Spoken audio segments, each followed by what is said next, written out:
Do we have the discussion about who's leading this thing? Yep, and we said you were. So you said I was. G'day, Steve Morgan here with Nicole Smith for ABT Live episode 54.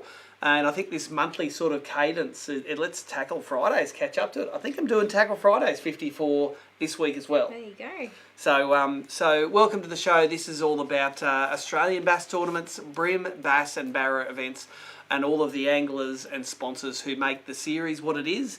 And we're off and away. I think the last show we hadn't really done much yet, but we got just some. Before we kicked off. Yeah, we got some a couple of brim events under the belt now, and a barra event up at Lake Mondrian. So we are off and cracking for the year. And hey, looks like it's going to be another great year for ABT. Victoria road trip, fantastic. It was huge. Huge. It's always good fun. The anglers love it, and it's really cool to deal with a heap of happy people. And if you catch 4 kegs a day, it ain't worth anything. So that's what Victorian brimming's all about. It's sort of taken over Tassie as the brim mecca of Australia. On tonight's show, we've got Cory Gooch from Gladstone Fly and Sport Fishing. I think we're working from what's already happened to what's going to happen. Yep. Cory had a cracking week at the ABT and then at the Massa Barra Classic on Mondrian. I think he was complaining that he wore his net out. I go, first world problem, isn't it? And his thumb, he was complaining about his thumb. Sore thumb. I caught 70 barra. Oh. 70 barra for the week. So we talked to Cory and scratch all the juice out of him as if you want to go to Mondrian and catch them all, how many 5.5 inch dark ale live mullets you need. That's basically it, isn't it? All of them. We've also got Michael Starky from Frogley's talking about the upcoming atomic round of the Dial Web Rim series on the Clarence River. Man, some big news in that story, isn't there? I'm excited. I think this is one of the coolest things we've had for anglers in recent times. So wait a few stories. You will hear what Michael's going to do at that event. Knocked our socks off when we were recording it. So, and hey, let's bring out the big gun. We caught up with Carl Jocumsen. We know that Classic Week is a terrible time to get hold of anyone, but we caught him while he was driving back to the campsite after a dinner one night, and he took the time to have a great conversation with us, just to put into context Classic Week, how busy it is, and how he is laser focused and ready to give himself a chance at winning $300,000 US and a cool trophy to go with his ABT Barra trophy. That's all he wants. Coverage sort of dropped in and out a bit for Carl. I think you were tweaking up the cameras to lighten up. The sun was going down. The sun was going down, yeah, but it was it's a great insight, and Carl really appreciates all the support, of course, from both Aussie generally, but especially Aussie tournament anglers that empathise with what he's going through. He loves it. Plenty of them over there at the moment too. So hope if you're up and it's 2 a.m. over there and you're watching, hope you're having an awesome time because it is the best. Give them your tip for when you go to a bar in America. What's your safety tip? Don't let anyone mix your drinks for you. Including the bartender? Including the bartender. Give them the safety tip. What have you got? Why is this a problem? They're really generous. It's not one nip in a thing. Yeah, it's not. No, nothing's little in America. So what happened to you when we went out on the first night? Nothing. I just enjoyed the local culture. There you go. So that's safety tip. For everyone who's over there, there's a motley crew over there, and I'm sure they will all gang together and be very vociferous at the weigh-ins, if not the starts. I think it's a bit hard to get out to the starts of the Classic. It's about an hour and a half away, I think, from the city. It's a bit of a trek, but no, you'll hear him in the arena. That Aussie will be loud. Yeah, be louder than those Canadians. Well, Susie's over there, so she will get them. Susie Melcher. Oh, yeah. She'll have her cheerleader's outfit right on, I'm sure.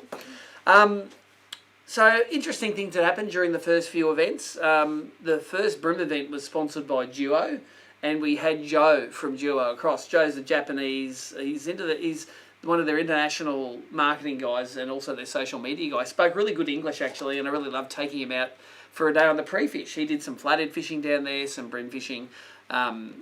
We gave all the anglers some awesome baits, and we have some other ones left here, but every angler took home one of the a Duo Bivvy Vibe, the re-released one, and one of the Spearhead jerk baits. Joe had a great time, and it's just great when you rock up to a briefing and you get the swag. You know, you get to pick a few baits if you're choosing. It's pretty cool. Some of the coolest stories out there, we have Brendan Parry actually tied on the lures that he got given at the briefing, losing them, caught huge fish on him, then lost him, and everyone's scrambling trying to find him some more. extra lures. So it was cool. Straight out of the swag pack onto the rod and catch and fish. I'm pretty sure we've got enough of those left over, so we can send some to WA for that Blackwood River round. So it's the plan. Didn't hear that here, but that's what might be happening. What else has been happening? Daryl Baird wins Gippsland for a second time. That's How cool. good is it? Daz is in the CJ that is just at home banging snapper as it is catching bream, but man, he knows that waterway. His second ABT event he's won, and it was at Gippsland Lake, same place as he won the first one. But totally different style of fishing to last win. First time it was crabs at Paynesville. This time it was jerkbaits in the shallows somewhere around Holland. So good on you, Dazza. Already in that Victorian Grand Final, and he will be one to watch when we go to Ben Marlow. That was something we announced to the guys in the field down in Victoria. So Broome Grand Final this year is, we always said it was going to be in Victoria, but we clearly laid out it's going to be a Marlow and Bem cross-venue event. We haven't done one of those since maybe 2018. 2 days at Marlow, 1 day at Bem. I think it's going to be great. And with the top 15 cut, so you'll do a day on each venue, and if you're in the top half of the field, you get to go back to Marlow with half the pressure on it. And we all know what lives in there. Probably not my favourite venue, but I know it's got big bream in there. So if we're there on the last day, anything can happen. You might even be fishing it. Maybe. I don't think so. So Mark Healy, of course, gone back-to-back at Malakuta. And I think Mario went back-to-back for second place in that event. I reckon he was second place both years.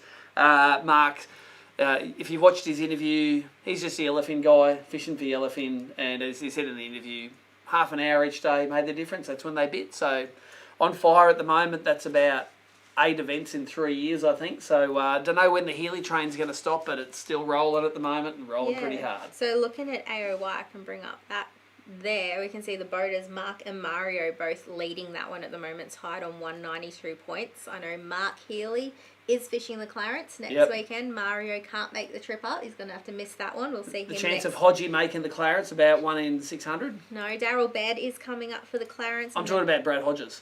Yeah. He's not coming up to the Clarence. Come on, Hodgie, you can do it. Skipped over that. Daryl Baird's coming up. Don't think Paul Holmes is. Crompton is coming up. You will be there. Christian will be there. That's all, I think, from that top 10 at the moment heading into the next round. So it'll rattle around a little bit come the next event. And yeah, it's always a tight race for AOY. Interesting this year too. I think we're going to see a lot more Victorians coming north because they wanted to put the events under the belt to qualify for their grand final. So last year we had some anglers that qualified that only did 4 events, but no one got in that only did 3 events. So I think at least a trip to the Foster Tari doubleheader to catch yourself some yellowfin Victorians is what you're going to need to get yourself into the home grand final. Of course, the prize this year, 5.3 metre alloy craft this year with a 150 racing Mercury in the back. That's the 3.4 litre V6 version. Going to have a flash wrap on it. It's got all the fruit, the Garmin Live Scope fruit, the Green Marine batteries on a super duper trailer. It's going to be grouse.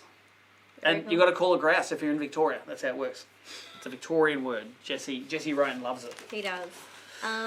Should we have a quick look at non-boater AOY? Yeah, let's get in there because again another couple of I think new winners for the non-boater AOY. Yeah. We had Tim. Tim might have won some events way back early in the piece. He did awesome. And young Harry Young leading the Angler of the Year for the non-boaters. And Nathan Booth tied for Look first at at the moment. Queenslander up there, Bill and Mick, sitting in 5th. And Peter tied for 5th. How do you pronounce his last name? Go. Bakay. See, you're nailing it now. Yeah. Al Lavelle, Gary Nano Chris from Hogan, Sydney. another Queenslander in 10th. So it's a real mix of all states there. So I'm sure it's going to be another tight race for Angler of the Year again this year for the non-boaters. Lake Mondrian, we've just been up to the Barra round up there. Mondrian is just prime at the moment. If you don't have a bag full of... If you've got any under a metre in your bag, you're not going to be at the top of the field. You're not competitive. And people might be like, wah, it's only a metre 1 barra, but a metre 1 barra is about 12 kilos, 25 pound. You struggle to lift it. It hasn't run over for so many years now. The average big fish is closer to 110, I think, than a metre. If you're thinking about getting to Mondrian, man, this is a year to get up and do it. We do have another event later in the season, but this one, won by Team Shimano Irukandji, which was Kobe and Jake. Yep. Their first ABT event, one shot, one kill. Yeah, they've been whacking them up in Rocky in the river. And obviously those skills translated pretty well. I think Kobe said it was only his second time to Mondrian, but he's very good at finding and catching them, that young fella. So he's not a big bloke either. He's a pretty little bloke. Imagine him with a $1.30 barra. It'd be a fair even fight, I reckon. Well, they've signed up already to do every barra round for the season, so I think definitely watch them this year. Oh yeah, they're sniffing out Team of the Year, and our current Team of the Year, Liam and Elliot. Yep, and Elliot. They opened the gate, let him hit a nice head start, but I can guarantee that Liam is going to come good later in the season. Probably wasn't his vibe style bite at Mondrian, more suspended fish, but as the year goes on, he'll get more and more 100%. dangerous. How good was he at the Open last year when he was smashing those big barra on the first couple of days? So we have an awesome prize tonight. You might have seen some of the socials about it. And Nicole, give us a mechanic first, and then I'll run through what we're giving away. Sorry, I was looking at something. What are we doing? You're giving me the mechanic. For the prize? How do you win this prize that I'm going to tell you about? Huge prize. Steve's going to run through a whole heap of stuff in a second. You have to tell us what you will be using the stuff to catch.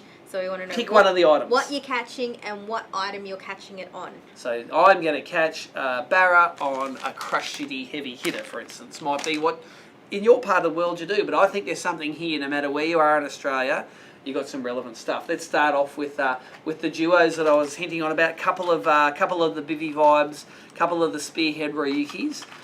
Pretty good brim lure, these ones, and the Bivy Vibes are back. A lot of people are happy about that. So you got the duos. We've got 2 Vibes and 2 jerkbaits in there. From Atomic, we have a few of their lipless crankbaits. So these are the Vibe 60s, the rattle versions. So there's 3 of those there that you probably catch a bass on, or a golden perch or something like that. Put that together with an Atomic hat and some Atomic stickers. From Rapala, we have some crush shitty baits. We've got all sorts of different sorts there. There's some of the big heavy hitters. I'll catch a barra on those. Oh, I caught my Rapala Trophy Hunters barra on that, the 7-inch jerk. So we've got some jerks there. If you go down to the bass guys, these are the 4-inch heavy hitters. That 3.81 kilo bass was caught on last year at Somerset by Pete Maisie. So record-setting bass lures there. Or are you a Rapala crush shitty creeper sort of guy or girl? We've got some of those in there. We got some stuff from Dogger, of course. I nearly lost them. These are bait junkies. So the bait junkie, we got some wave minnows there. We got some risky critters, more wave minnows, and then some of the flicks. Of course, these ones were so popular in the grand final at Port Stephens. So anything that eats little soft plastics, you're going to be sorted out with Daiwa. Got a few jig heads to go with them. We have the Battle of the Scissors. Hey, you got some Rapala or some Daiwa scissors. You're probably catching yourself with those. Probably cut your own line with those. Some Duo Realis Boost Star Wakes. They're pretty popular for the barra. Although I reckon you can catch a flathead or a Murray cod on those things there. And let's get down to some of the great baits. We got one of the new Rapala Heavy Duty Shad Wrap Elites that the barra guys love. The bass guys will probably love the Skitter Pop Elite. The Shadow Wrap Deep is there. You've got the Shadow Wrap Jack Deeps. These are not the fat jacks. These are the Jack Deeps. So good bass and flathead lure, that one. Or the Jabberjaw with the click and bib. That's the very unique lure, that one there. And to finish it off for the prize tonight, this is all going to go to one person. It's going to cost me a mint in Australia Post to send it. We have the Flat Shad, the Xeric Flat Shad, Liam Robinson's Angler of the Year winning fish traps in the best colours. That's I think that's blackjack, and that one there is the Anita colour. And Corey's going to tell you all about these things. These are the live mullets, the 5.5 inch. If you can't catch a barra on that at the moment in Mondrian, take up brim fishing, I reckon. So that is all one prize. Don't know what it's worth. It's lots. I'll chuck up a photo of it all now. So there you go. It's all there. That's all a bit sideways. No, that's not sideways. That's just my retarded way of setting it up. Don't say retarded? No. Okay. But anyway, the mechanic is pick a bait, tell us what you're going to catch on it in your part of the world, either if it's on YouTube or Facebook. We will pick a winner towards the end of the show. So someone's going to be pretty happy. First story, tell us who it is. We are catching up with Cory Gooch, Gladstone Flying Sports Fishing. He teamed up with Warren Wazza. Yep. Up at Mondrian for an epic week of barra fishing, and he... Second in the ABT, fourth in the Massa comp. Yeah. Had one night where he caught 22 barra, 19 were over a metre. I think in the Massa comp caught nearly 25 metres of barra. For the whole comp? For the whole comp. So they won that trophy, took that home. Yeah, if anyone's going to know how to do it. And I was messaging him before, he's like, wah, my net's break. I'm like, I don't feel sorry for you. Yeah. Let's see what he's going to say. So you might have seen the heroes of the ABT event at the Rapala Lake Mondrian round, the guys from Shimano Irukandji. But I tell you what, just up their tails was Team Gladstone Flying Sport Fishing. Cory Gooch, we've got you on the line now. You and your mate Wazza had an epic week of barra fishing, didn't you? From one tournament, a week in between, another one the next weekend. Your hands must be recovering after that week. Just. Tell it like you would have done a pre-fish for the ABT, came second in the ABT event, did some fishing during the week, and then had epic numbers at the Hummingbird event. How many barra did you catch for your trip to Monty this time? Oh, we took it pretty easy. Like, we didn't stay out late or anything like that. But I think we ended up boating 70-something fish for the whole time. And I think 52 of those were meteries. So, yeah, it was pretty epic. So it's definitely not Lake Misery for you, is it? Oh, I don't know why I got called that in the first place, to be honest. Mate, you just need to take a time machine back 5 years and jump on that joint when it was hard to catch. And you would too be calling it Lake Misery. But it is definitely in its heyday right now. I think you'll agree that we dodged a bullet a little bit with Cyclone Alfred. It crossed south of the lake, so the catchment didn't get a lot of water and it didn't run over.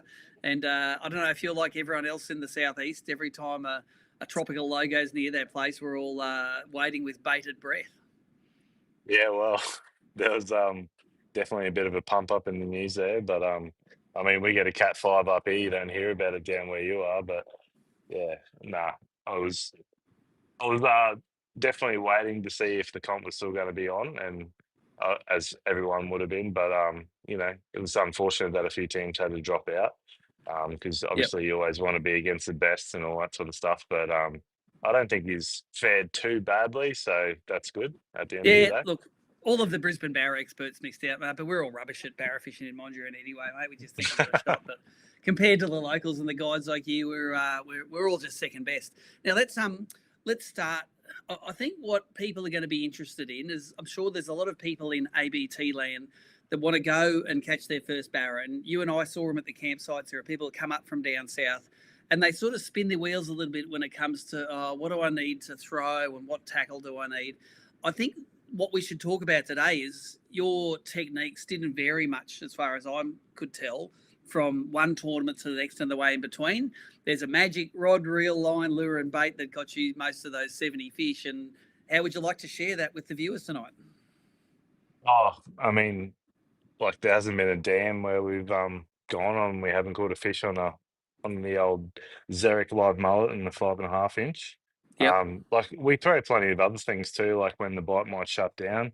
But generally, like, if you just stick to it, like, you're going to get the bite eventually. And that's on like the ATC Combat V2 200 size. I run a Target 3 in the Venom range, and I run 80-pound Wilson FC on the 49-pound Venom V-line braid. And you can really, I beef up the hooks to 5x strong. I run a 1 on top, a 1.0 on the bottom, and I think they're like 130-pound rings or something like that, because, like, why not? At the end of the day, like, it doesn't affect the action or anything like that. And if you got some deeper fish, like with those bigger hooks and stuff, they gets down there a bit quicker too.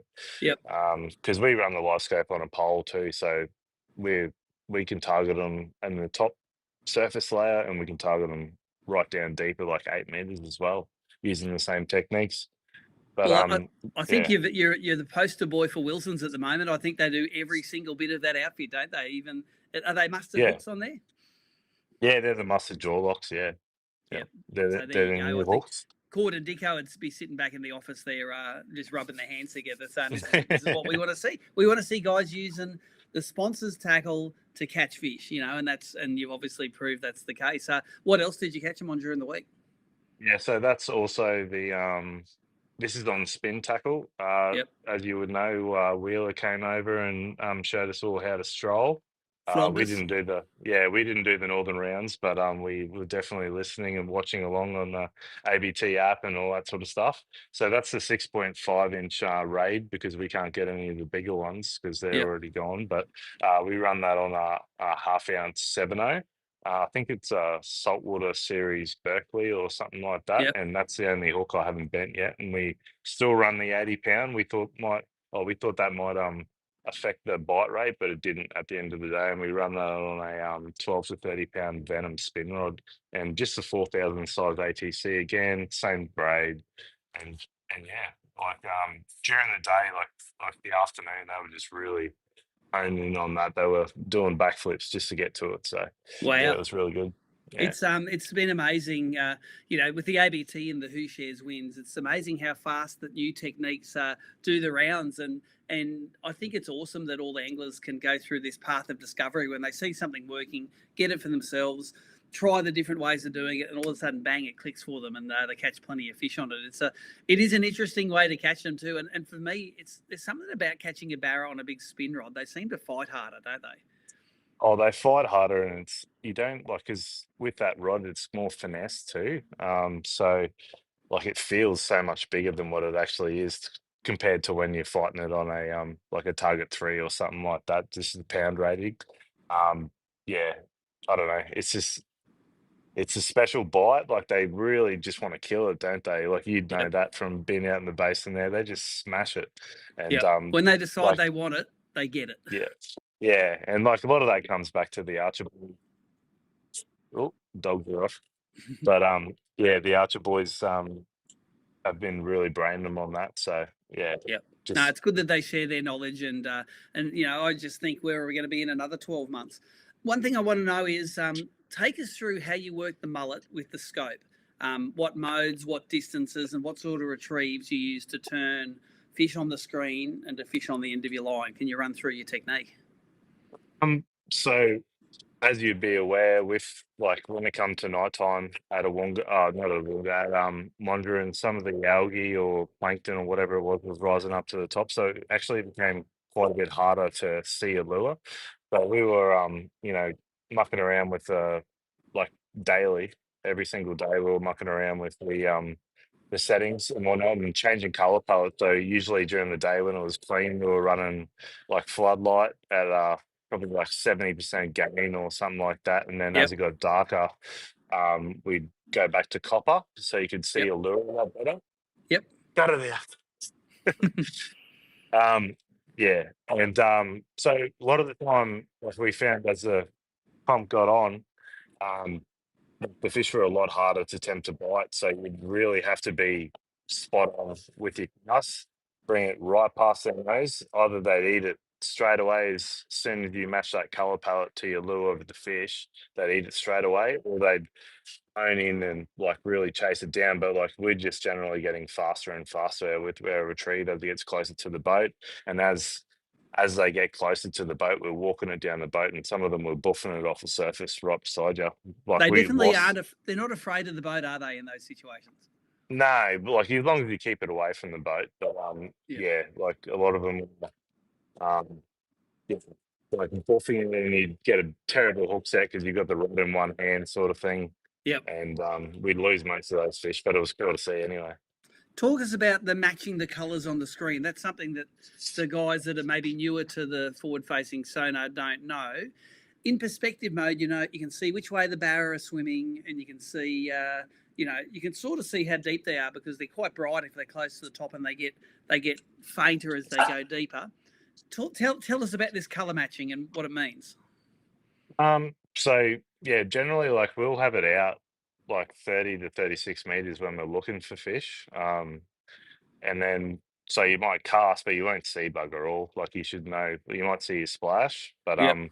so if the fish is a bit deeper, like get him into, say, maybe 23 meters, and then you'll see, say, your lure sinking.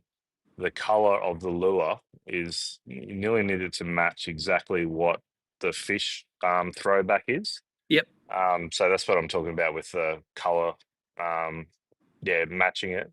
So if you go too far, like obviously it's going to be below 'em. And like a lot of the time too, like we'll bring it through, and if you've gone through too high just because you've judged it wrong, we might just drop it right beside their head Yep. and wait till you get a reaction, and they might just slightly turn their head, and then you'll start you retrieve again. You catch them that way too.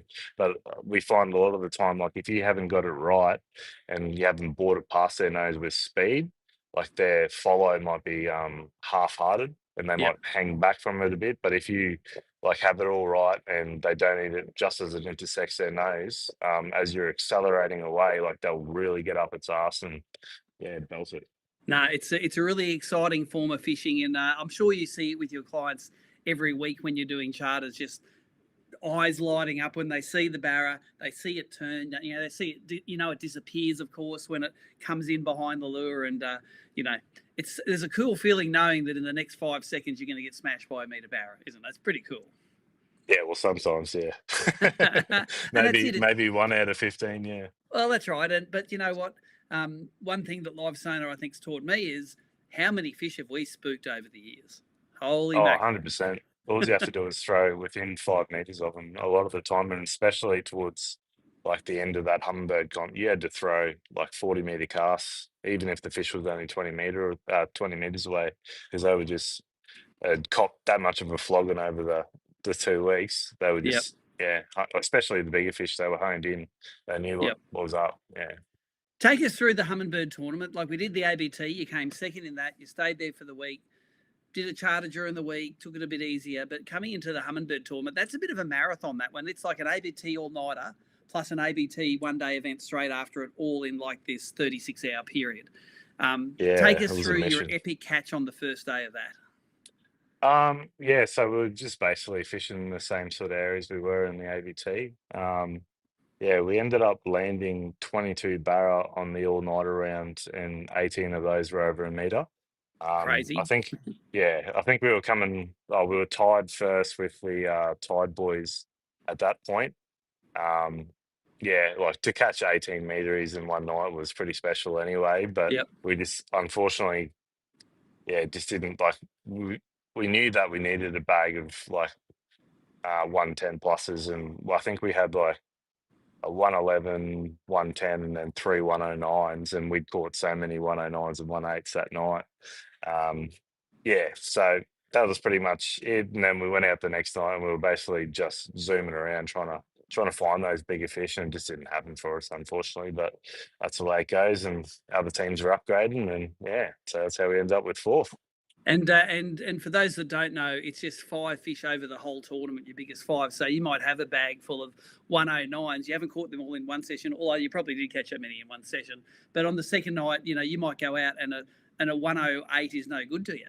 You know, you've Yeah, actually that's got to right. go hunting for the big fish. And you've got other guys that might have caught 2 giants on the first day but not have a limit that are going to come from out of nowhere to Yeah, challenge. it was anybody's game really. Like you just need to have one good night on big fish, and that was the importance of that comp. Was you just need to be on the big ones and catch them pretty well. Yeah, bit of a weird format, but I mean, yeah, it works, and it's yeah, good comp for because as you said, like if you didn't do too well on the all nighter, you could come back and win it the next day, I guess. But yeah, definitely in marathon, it was very hard to back up on that second night after bugger all sleep. Yep. Um, yeah, but we're good at that. No Well, we have sleep. trained for it, mate. And look, great week of fishing at Mondrian there, and I really appreciate you sharing your insights of that. And if there are people going to Mondrian, got to get yourself that Xeric Live mullet, 5.5 inch dark ale colour. Guess how many barra have you caught on your charters? How many barra have you caught over the years on that thing? Thousands. Oh yeah, well, just last year alone, I think there was 238 over a meter. Like that's just counting the meteries on charter. So yeah, it's pretty good. Crazy, mate. People can find you how Gladstone Fly and Sport Fishing on the internet, or Yeah, Gladstone Flying Sports Fishing on the internet, or just on social media as well, like Facebook, Instagram, TikTok. Yeah. Everything. You a TikToker, mate. Oh, TikToker. Love the I've only tweets, mate. just started the TikTok. It's a bit hard to get my head around, but yeah. Mate, thanks for joining us tonight. Appreciate your insights and good luck for the rest of the tour. Thanks, mate. Cheers.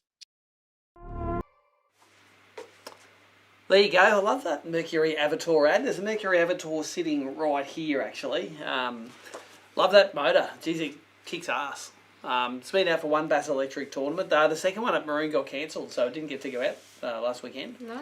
But there are going to be some more opportunities for me to be in it, you guys to be in it. I'm pretty sure it's booked out for all of the events now. So if you're leaving it till too late, bad luck. Maybe next year. But you will see that at the Bass Electric Tour stuff. Let's talk about some upcoming events. Before we do that, I've been reading through all the comments, and I just want to do a little shout out to Al Murray. Oh, Big Al. Yeah, so holiday, New Zealand, really looking forward to it. We got in trouble for putting the Vic Brim events on a little bit later in Feb because it messed in with his holiday. But yeah, he's stuck in hospital waiting for some surgery. So Al, hi, hope you're on the mend soon and you're back here fishing ABTs. Hope they fix up your busted woofer. Or whatever's busted. Atomic Clarence River round of the Daiwa Brim Series coming up. Always a bit flood prone recently, the Clarence, but hey, the flood was like a week ago now and she's all getting back to normal. I heard there's a bit of a clean water even coming in the mouth of the river, so it is prime for an event in just over a week's time. There's some pretty exciting news ahead for anglers in that one. When we talk to Mick Starky, he'll drop the bomb on that one. How many anglers have we got for that at the moment? I think we've got 36 boats at the moment, so still a few entries to come in. And a few non-boater slots? Quite a few non-boater spots still available, and maybe after the news we might get a few more entries. Oh yeah, so well. And look, main thing is don't be afraid of a bit of dirty water in the Clarence. One, it's starting to clean up, but two, I think it fishes pretty bloody good in the dirty water. They just they're less cautious a lot of the time than when they are in the clean water. So that's all I've got to say about that one. Nicole, the bass starts off in the next month as well. It's been a while since we've had a bass event, so I think October last year. So, really keen to kick off our new sponsor this year, Rapala Bass Pro Series this year, and we're going to head down do a couple of river rounds. So we've got the Atomic sponsored Hunter River Round, and then the JML Eco Gear Hawkesbury round as a double header at the end of April, just before that close season kicks in. And we've very cleverly put the Hawkesbury Bass round during the week. Anyone who fished some of our older bass events that were on a weekend, there's all of these very, very ordinary water ski race closures that they have on the river. Don't have them during the week, so we should. We're based at the campground at Dargle there. Yep. There's going to be no ski racing on, so we can go where we like and be uninterrupted. You guys, if you're looking for accommodation, keen to camp, you can book direct there at the ski park. They've got a boat ramp there. They've got double lane facilities. Ramp, pontoon. Yeah, facilities on site. So one-stop shop. Looking forward to those couple of bass events. And petrol's about 10 minutes away. The guys were telling me. Nick Brunny, you put a report up and showed us what it'll look like. I think it's going to be a great base of operations about halfway down the fishable area of Hawkesbury. So good entries coming in for those events. What are we up to for those? We've got low and high 20s. Yeah, mid-20s for those ones. So yep, gonna be good. Straight after the bass double header, do we have a day off in between? I hope we have a day off in between. We do. We have a day off in between and we get into one of the pinnacle Brim events of the year and a qualifier. So it's the Hawkesbury River. Yep. The Brim event, and we're going to draw a line in the middle of the two arenas somewhere just upstream of Spencer. It's probably already up there on the sheets. Yep, it is. And the Brim guys can go crazy in the bottom half of the river, followed by the Australian Open. Is it Hawkesbury first, Open second? It is, yep. So these notes are wrong? They're just out of order. Okay. So Australian Open, again, midweek. It's going to be epic. Boater only, observers, great coverage. Going to do some live shows? I hope so. Yep, get the Daiwa guys in there. Yeah, get Dave Fan back in front of the camera. He loves it. He loves it. So again, the emulator, the estimator scoreboard, and then the weigh-in at the end. And this year, the cut. Slightly different format. So following on, it was really well received what we did with the grand finals last year. So we're taking that pattern into the Australian Open for the Brim. So day 1 and 2, everyone fishes, and day 3 we'll do a cut. So we'll just work out when we see total number of entries as we get a bit closer, whether that's half the field or top 15. Has a little bit to do with the amount of space we have to pull all the boats up on the beach. Yeah, there. flights the first 2 days, so Yep. you can sort of get on, weigh your fish, and get out of there. And that way no one's stressing about boats floating away or getting beached or anything Yep. like that on that last day. So, yeah, exciting. Awesome. Remind us once more on how we win the prize tonight. That's an epic prize pack there. I'll just pull up the prize board again. So we've got this amazing prize pack. You have to tell us one of those lures on this board, which lure it is and what you're catching with it. Yep, I did go through them earlier. I'm pretty sure you'll know some of them on there. If not, have a good guess. And then we go through both the YouTube and the Facebook comments later in the night, and Nicole will pick a winner, and they will get a lot of prizes, because it's a pretty decent prize pack tonight. Okay, let's speaking of everyone kicking a goal, let's go and talk to Michael Starky. He's a bit overwhelmed at work, but he's very generous at the moment. Here we go. So here he is from Frogley's headquarters in Ballina, New South Wales. I sort of think it's like Byron Bay, but for the normal people, just south of Byron Bay. We call it Byron. We feed off that tourism thing. That's why we call everything in Ballina Byron. So it's Ballina/Byron. There you go. And Michael Starky, welcome to ABT Live. We're still waiting for you to turn up to a non-Barra event. And I thought with the Clarence River, northern New South Wales, it's going to be a solid crankbait bite. We would see Michael hooning around in his flash boat, but maybe not. Mate, it could be a last-minute thing. I've got other bookings at the moment, which is my story of my life. I've just employed a few people to try to get this freedom back and get out back on the water, which I promised last year I was going to try to do, which I only managed to just fit in a barrow. I even missed last weekend's barrow, which hurt. Yep. But be around. especially seeing so where you finished, I could have actually been here for a change. Again. But we wanted to get on the water. That's definitely still a goal. I've got the boats, just don't have the time. So I'm trying to employ more people to fix that up. And once that gets sorted. And on that, if anyone wants a marketing job, I have a marketing job. So we are looking at options of remote. We will pay you whatever the hell you want. So please let us know. We are looking for marketing guys. So there you go, recruitment as well. So look, for the ABT live viewers watching at the moment, the upcoming Brim event, it's the Atomic sponsored round of the Daiwa Brim series. It's on the Clarence River, and it's based out of Maclean in the showground. So should be, fingers crossed it's dried out enough. We can park all the boats on the showground, have a great weigh in. And Michael, I'm going to let you announce what's going to happen. But this is the most generous sponsorship we've ever had at ABT. Put your Santa Claus outfit on and tell everyone that's coming to the event what they're going to get. Well, I think it's because there's no marketing guy. We've just gone nuts. So there's no one to the breaks on at the moment. So Dob's still there. He's obviously told me I'm an idiot, but I'm used to that. I have no one else to blame. So let's get into it. So we've heard it's a crankbite. We've got our anglers down there been pre-fishing and said it's a cracker crankbite. And we're like, that's Atomic Hards. Atomic Hards is crank fishing. Like it's the OG, as the young kids call it. I'm not cool enough to say that word, but I'm sure. No, you can. It's all good. I can. We're allowed to? Yep. Okay, so it's the OG of cranking, the Atomic Hards crank. So we've got the Brim crank as well, the double deep. So we're going to give everyone, to kick it off, one of each of the cranks. There'll be multiple colors there that you can come in and grab those. But we decided to go one step further in that, well, if we're going to throw a crank, you kind of need a proper rod to throw the crank with a crank rod. So we thought, well, why not? There's no budgets at the moment because we don't have time to figure all this stuff out. So we're just going to go nuts, and we are going to give every competitor an Atomic Arrows crank rod, either a Brim crank flats, the 7.6, or the crank. First in, best dressed. We'll just send a bunch down, and you get to pick them on site. So that is $250 on top of whatever prizes are at the pool for those products that they'll get given on the briefing night. And wait a sec, I can't throw a crank without any line. Are we going to get line, or what's the deal? Oh, that's not on my list that I had approved by Dom, but surely, why not? Let's throw in the line as well. So that's £3 going to take £3 that's going to take it up to $300 now. Now you've blown the budgets. Actually, yeah, why not? We'll throw in some line as well. So that's an incredible offer, Michael. Everyone gets the goods to use, and I think everyone will love it. They'll have the right lure to throw, and I think let's rewind a little bit. We call it the OG of the crankbaits. Take us through some of the early days process of the development of the deep hards 38 and the mid hards 38. I remember you dropped samples on the table at an event in Taree like over 20 years ago.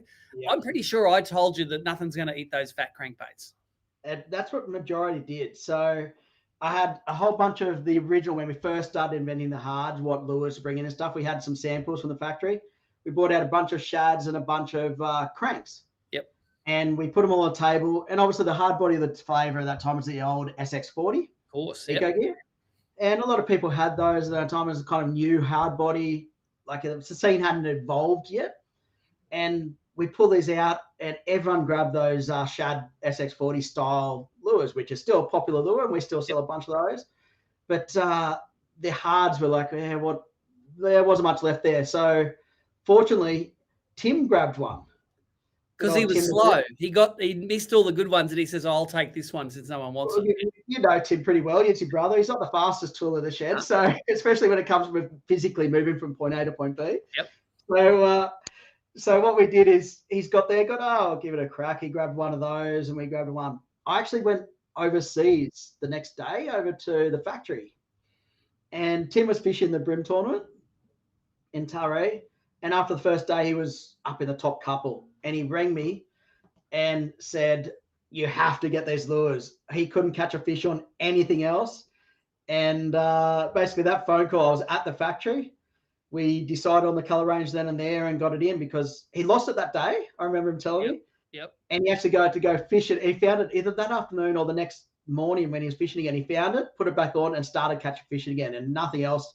I think he ended up winning the event or second or something. He got pretty close up there. He outfished all of us that grabbed the other samples. So and so I suppose it gave you the confidence to introduce that into the line, and sort of the rest is history. I'm sure it's won 6 figures worth of cash and prizes over the years. For multiple people. I know personally I won a grand final on that bait and used it all over Australia. And it is the if you haven't got a Ghost Gill Brown Deep Atomic Hards 38 in your box, you're not doing it properly. Exactly. You're not a brim fisherman unless you have a hards crank in there. And it is the OG. It's still, mate, fish haven't changed their eating habits. They're still the little, we call it the jelly bean. And I think you actually said that first up. It's just that little shape that you've never thought would work. That's just, and there's plenty of, let's just say, similar lures on the market now that have tried to get the market, but it is still the OG and still the #1 crank lure out there. It's just, you're not a brim fisher unless you have a few. So, and estimated, how many of those would you have sold over the last 20 years now? Would it be hundreds of thousands? Oh, mate, we would be well above that. We were, of that particular lure, we were pumping out 50,000 a unit, so a year for just the crank deeps. Wow. So, yeah, 10 years, 500,000. We would have to be over 1 million units of that thing. That's crazy, isn't it? And we're not a huge market in Australia. You know, if you've sold one of those crankbaits for every 25 people in Australia, I think that's a bit of a success for the product. So, and taking into account how sponsor Karma works, you should have one of those things tied on in the Clarence event. I think that it'll augur well for the guys that tie them on and even go to the next level. No, they put it on the atomic crank rod because they're designed to go together. I think it's amazing. So what happens if you actually, Steve, if you actually do tie it on? We've got something additional we're going to give away. Fire away. So if you actually tie, if you've already got them, or use the ones we give to you, it doesn't matter. If you're fishing the Clarence round during the tournament and catch a brim on one of our stuff, whether it be the rod, reel, line, or whatever it is, you can, the hards is what we're promoting this one. We'll pay for your entry fee. So we're going to pay for 4 people's entry fee. Yep. All they have to do is tag a few tags, which will be on your website and our side. So it's just going to be Brim, Atomic Hards, and ABT Clarence, or whatever the ABT one is. We'll supply the hashtags in a text message, and all they need to do is put on their social media that photo, tag those 3 things, and you'll pick out 4 that get their entry. Yeah, there'll be 4 people randomly picked that if I'm here, I'll be able to help. If I'm away, I won't be away. Yep. So, but we'll figure it out how it's going to be done. Nicole loves these last-minute figures out. It's her favourite thing to do. And we will give that to you, and we'll just pay your entry fee. That's an extra bonus. That's another $1,000 cash that we're throwing into the pool there for a few people. Crazy, mate. Well, the way it sounds, the sooner you get a marketing manager, the better, because you're going crazy down there. And sounds like we've got a marketing manager. We need a marketing social coordinator.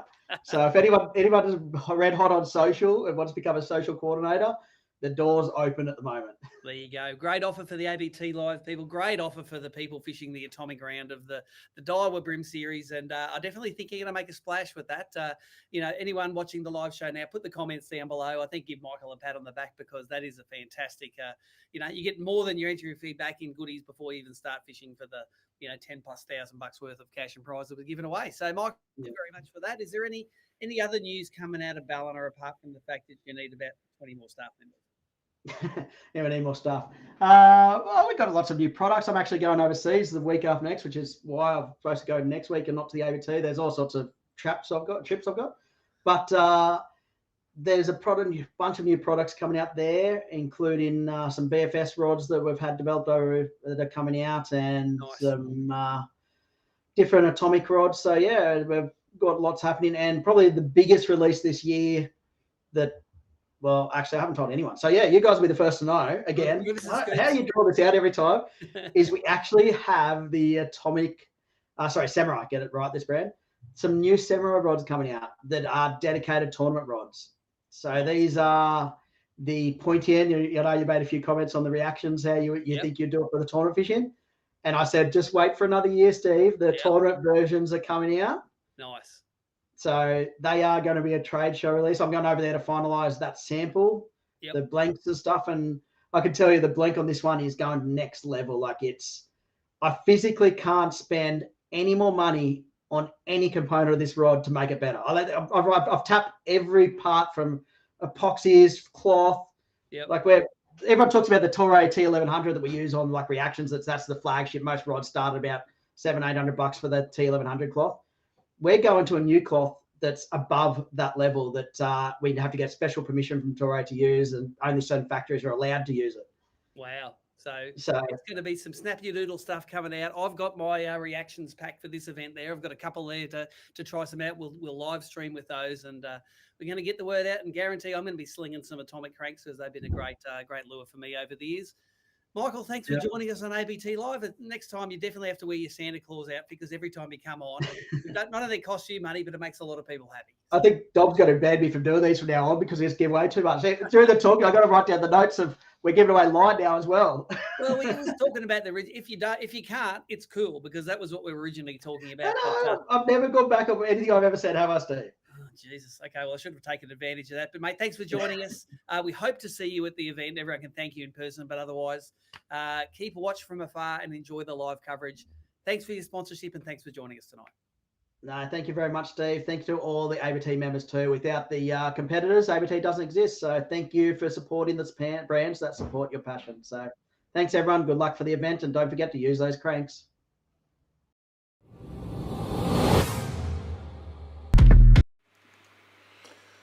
Well, there you go. Surprise, surprise for all the guys attending the Clarence Brim. They just pack one less rod. Michael will fix you up. And one more reel. And one more reel. Or both. Some cranks, maybe some line. I'd sort of sprung the line on him. Don't know if that's going to happen or not. Just bring your own line just in case. Maybe a reel with some line on it. But very generous. Michael's always generous, especially in his part of the world. Mm-hmm. Hope we can see him down there. So give him a cuddle. So thanks for the rod, Mike. But yeah, I don't think we've seen a giveaway like that before in ABT Not at ever. that scale. We had an open where the Rapala guys gave away some reels. They did, but yeah, everyone got a reel. It was a much smaller field then. It wasn't. There was 15 of us, not 80 of us. So fantastic. Just a reminder of the prize mechanic. Throw the picture up there again, Nicole. If you pick one of these lures out and tell us what you're going to catch of it in your part of the world, pick one out. Like we went through them earlier in the show, but if you missed out, there they are. I'm sure you can pick something out that looks familiar and you know what it's called. Drop a comment in the Facebook or YouTube. Nicole is going to somehow pick one of the many comments out. I think you'll be like eeny, meeny, miny, mo, and away you go. So there you go. You can win that awesome pack with all those lures on it. What else have we got before our last segment, Nicole? We caught up with the Golden Tapeworm, a.k.a. Carl Jocumsen, third classic. Yep, it was on his way home from one of his official functions for the week. The week-long official function. I don't think they have to put their hand in their pocket to buy a meal the whole week. I don't think. Nothing else. We're gonna pick a winner while this is happening. But in the meantime, let's talk to Australia's favourite Bassmaster Elite Pro, Little Carlos. Well, if I was Dave Mercer, I would introduce you as Australia's only Elite Series champion. But here you are, Carl Jocumsen, at your third Bassmaster Classic. The fishing's actually a fair way away still, but tell us about how your 3 years of experience have helped you prepare for this event, because it's a debilitating week, isn't it?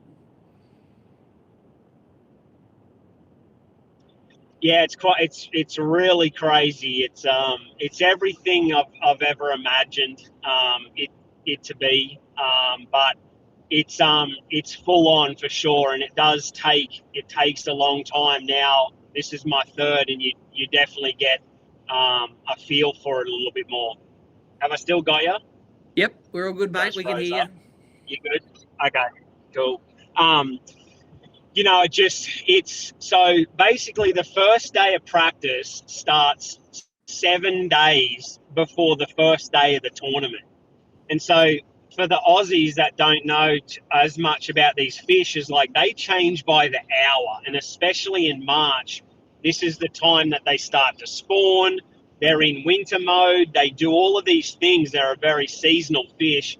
So starting practice in March, 7 days out, they have stuff for Kayla and Riv, and like they do things like that. It's so cool to see how deeply they look into it, and they go above and beyond to make it feel very special and lucrative that you're there, top 50 guys are fishing. And then we had an hour-long meeting going over all the rules, and like the game warden comes in and talks about all sorts of different stuff, and they the game wardens treat us like it's all about us. No matter what happens, they're going to be there to deal with any issues, any questions. We have their cell phone ready to call if anything happens on the water. They're going to be there. They have like 5 boats.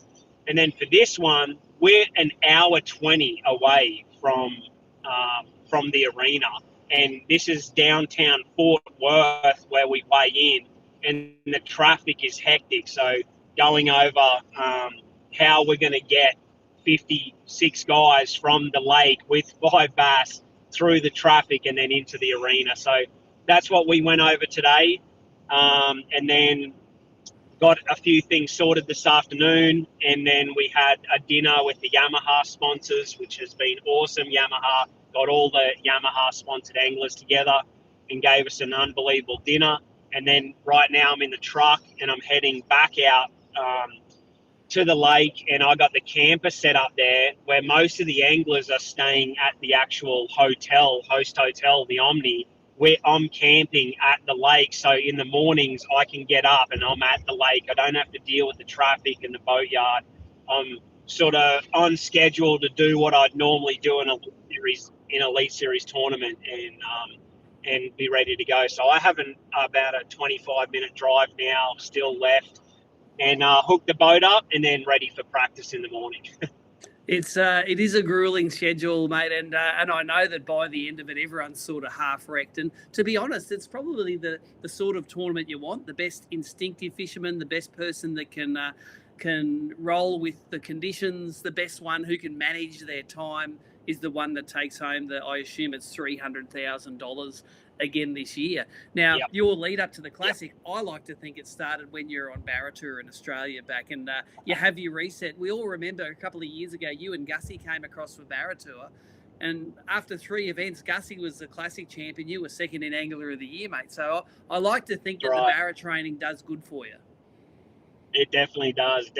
Get you thinking a bit different, and we had an awesome Baratour this year, and me and Gussie got to win our first one, which was super special, and we just had a blast as always. It's sort of like a bit of a we get our tournament fix, but also just have a ton of fun, and just love seeing Gussie and everyone get into the Barra. So yeah, it was super special. All of you guys, it'll be pretty hard to top that Knoxville Classic. That was as good as it gets, but the only way it can get better is we can get that trophy with an Australia, with the Australian name on it one day. So I'm doing everything I can to make that happen.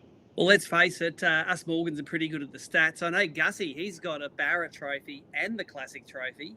Wheeler's got a Barra trophy. You've got a Barra trophy. The Gussie's the only one with the whole set. So if I was him, I'd still be bagging on about bragging rights. Yeah, he definitely has ultimate bragging rights with that. It's the trophy sitting in the middle of the room there, and you go up and look and see all the names, and it's super cool to see Gussie's name there, and all the names in the past. I definitely like this week, like as you know, like my whole life has been this dream and worked my whole life to get here, and you're not sure whether it's going to be, is it going to be everything it was like cracked up to be when you get here? And it's like everything and more. It's everything you could imagine. Like Tommy coming over and going for it. I love it because I'm not sitting there like, oh, dude, I don't know if it's like worth what you're going to have to go through to get here. But it is. It is everything any kid can ever imagine. And Bassmaster, like they do it so right. It's so cool for the fans. It's so cool for us. And just being here now to this point, it gives you this drive to like you never want to miss one. Like I'm already thinking like I got to get back to next year. That's how cool it is. But it's a lot, and I love every bit of it. And I actually like the part of how tough it is. It's like tomorrow's a practice day, and it's going to blow over 40 miles an hour. Again, it's a day that they would cancel if it was half the wind, but because it's the Classic, they're letting us go. And tomorrow would normally be a official practice day where we would have marshals in our boats and we would do the takeoff, and it's like a pre-run, but it's so bad that we are getting to trailer tomorrow to any ramp, and we're treating it like a regular day. And then we have another day off Thursday for like a full media day. It starts at 8 o'clock in the morning and goes till I think 3 or 4 in the afternoon of all the media stuff. And so then you got to get your tackle rig, you got to get your boat prepped and right and back to square one if you break anything from tomorrow, and then be ready for the first morning of the Classic. So all of my prep work got done on Monday. Every bolt, every graph, everything is tightened down. My tackle's done, and I'm already thinking about that Thursday, so I'm ready for the Classic morning. And it's pretty wild. This one's going to be one to remember. The weather is absolutely insane. The practice was the most dangerous day I've ever spent on the lake. I've never felt nervous before in a bass boat, and it was that bad. And that's how tomorrow's going to be. The first day of the tournament's going to be. So there's a lot getting thrown into this, and I kind of like it because this is a chance to rise up and keep your head in the game and make it happen. These tough events, big fish, many bites, and a lot going on are some of the ones that you can can be the best ones to win.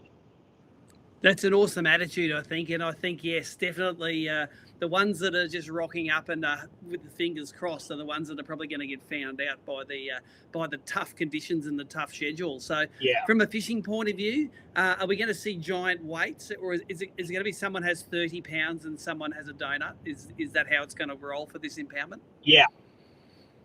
Yeah, very, like, this is what makes it scary is like not many bites and extremely hard to get a bite, but when you do, it's big. And it's in Texas. It's a tough fishery, and it's been funny to watch articles in the media and everything because a lot of the local guys get so much press and they're all the favorites on everything. But people don't know that I lived 20 minutes from this lake for nearly 5 years, and I moved to Frisco in 2014, and me and Kayla lived there in Gene's shop until the end of 2019.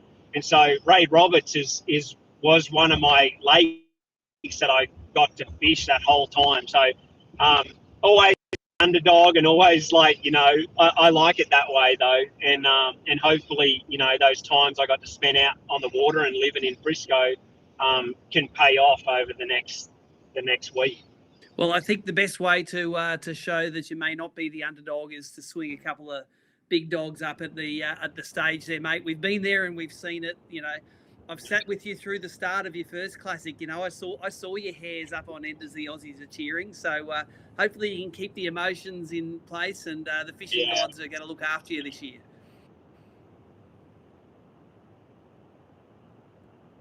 Yeah, the classic's one of those ones that you've got to do everything that you can, in your power to make it happen. But if it's then it's sort of, it's just up to whether it's going to be your time or not. Because it's the type of tournament that I love to fish, because it's just magic can happen for someone, and it's going to happen for someone, and it's 1 in 50 chance of that magic happening to you. And I've done the work, I've done the prep, I do everything I can, and that's all you can do. And we're on a special fishery that has giants, and you don't know when you can just make that right move. It's in March. The fish can show up to you, you can show up to them. It's going to be a fun one to watch. And like we said before, there's a bunch of Aussies that are over here this year again. When someone looks like they're going to win, a lot of people fly in from everywhere. Like when Gussie looked like he was going to win, Canadians and everyone flew from everywhere on that Sunday. I love my fans because they show up. Or they don't know anything. They don't know whether I'm going to fish dead last or I'm going to win. And people make that effort to come over here and support me. It's unbelievable, really. And all the Kayla's family, they're flying in from Idaho. Ian Miller's coming over. He's been here 3 years in a row. He doesn't miss. That's the support that's really incredible from all the Aussies.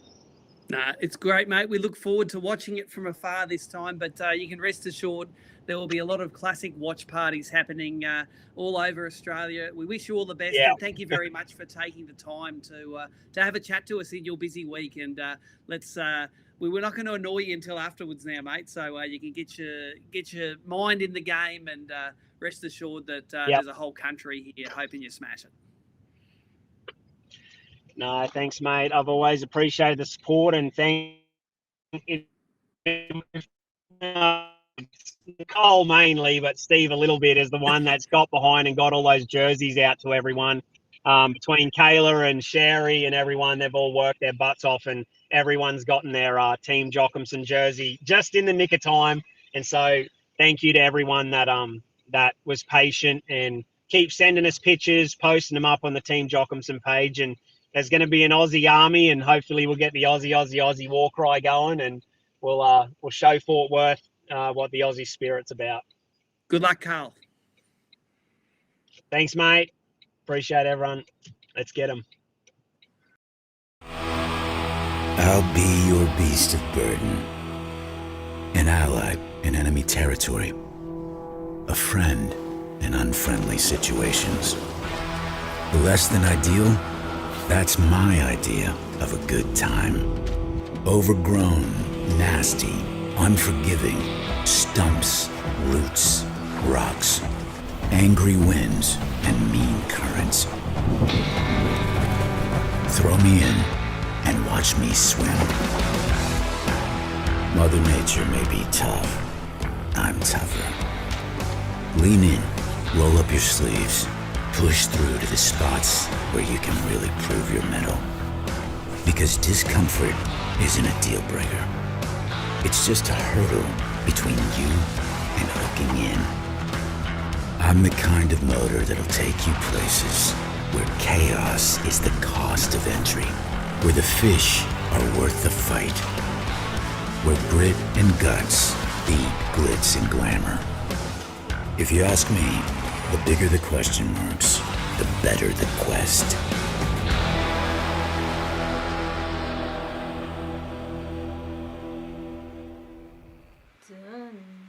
Well, there you go. How can you not be excited about Carl and the Classic this year? It was such a good time when we went over a few years ago. It is an epic week, and the Aussies over there are going to love it.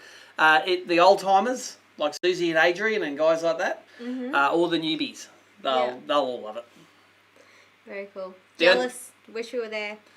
Let's give away a massive tackle pack there. I've got a highly commended, which was Mitchell Cone. I'm going to let Nicole tell this story. Well, he didn't actually say what he was going to use. He just wanted to know what lure I was using when I beat Matthew Langford. This is going to be my only ever claim to fame fishing story ever. So on the night before the ABT tournament, the last pre-fish night, so there's a couple of cabins, and between the two cabins there's myself and Steve, and then all the team from Team Australia, the Bass Nearly all, World that's right. Champions. Mick Johnson, Mitchell Cone, Maddie Langford, Timmy Oakley. Topwater Timmy. Topwater Timmy. Timmy Oakley was in there too. There was only 3 beds in there. I don't know how that was going on, but anyway. And then we've come in for that night, and as you do, you all start talking about what happened. And it's very quiet in the cabin. They were a bit quiet that night, weren't they? How'd you boys go? So, between Steve and all those, there's five of the best anglers we've got in Australia. 0 fish. Nicole, 3. So that's my only ever claim to fame, the night I beat Everybody. the greats. Everybody. As I'm retiring. And I think there's an add-on to that story because Matty wanted to double down and bet in the tournament that he beat you as well, and you smashed him there. In the first one, In the first one, and then look, in the second one, I had to give him a few baits. The spirit of who shares wins. We let him win the second one. Yes. Just. So it's 1-1 for Langford v Nicole. And Nicole, I think, is waiting for her invite to Team Australia now. Yeah, I see they're announcing the team, so just, fingers crossed, it's coming. Yeah. It's going to come. You never know, you might get your call up. Anyway, the person that's getting the call up to win that great prize tonight of all the Rapala, Daiwa, Zerek, Duo, everything tackle is from YouTube, Matthew O'Keefe. We don't know who Matthew is, but well done, Matthew. Send us a message on Facebook. He said, never caught a wild barra, but booking my first trip to Mondi very soon. The heavy-duty Rapala Shadow Wrap Elite will be a surefire bait. Blah, blah, blah, blah. Matthew O'Keefe, we got something for you. That was decided by... There it was. There was Flip a so coin. many great answers. Yeah, thank you very much for all the entries. I think all of the sponsors appreciate it. We always scratch up awesome prize packs like that, so make sure you catch up with ABT Live each month. And I think, Matthew, send us a Facebook message on the ABT page. We will get a postal address and get it to you via my wonderful friends at Australia Post. That it? That is You it. can do the closing, Nicole. I always do it. Let's see how you go. I'm trying to run all this. I know. But no, thank you everyone for tuning in tonight. We are gonna start packing prize packs and getting everything ready to hit the Clarence. You'll see all the event coverage for that next weekend, so 29th and 30th of March. Atomic round at Clarence. Live weigh-in, not an app. Responding to a couple of the comments coming through, all the stuff Michael was talking about. We're going to send a text message through to all the anglers competing in that event, so you up on all the hashtags and everything, all the giveaways and everything he's got going on that weekend. But huge giveaways from Michael Starky from Frogley's Offshore, super generous sponsor, really exciting event. Stay tuned for that one. You can follow along on the ABT website all weekend, on the socials, the live weigh-ins from the McLean Showgrounds on the Saturday and Sunday afternoon. It'll all be happening then, and that'll be the next time we see you all. So thanks for tuning in. There you go. Good closer. Stumbled early, finished well. Give it a solid 8 out of 10. See you next time.